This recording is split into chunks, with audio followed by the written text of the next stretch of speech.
Escrits per la pell vident és una exposició que comença a partir de reflexionar sobre la mirada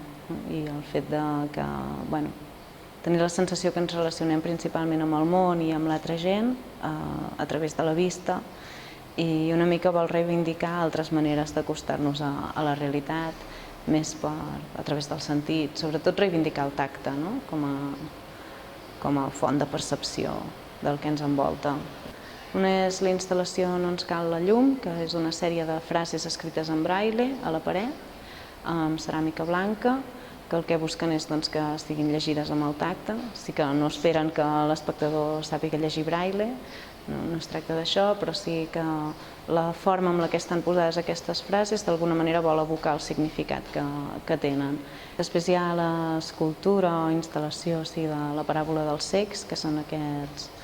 aquests bastons d'anar a caminar que m'he trobat encaminades pel bosc, així com abandonats, i estan col·locats en la mateixa posició que apareixen els bastons, els pals de cecs de l'obra La paràbola dels cecs de Peter Bruegel el Vell. I per últim hi ha una peça d'àudio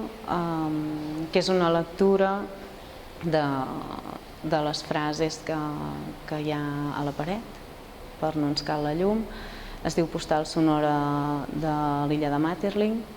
i bàsicament són aquestes frases però narrades en segona persona, com si fossis tu, com si fos una mica una mena d'hipnosi. I després per últim hi ha dues peces molt petites que estan amagades i que són com unes llàgrimes de vidre, que funciona més com un objecte poètic que està per l'espai i que d'alguna manera també es pot proposar com un joc de saber-les veure.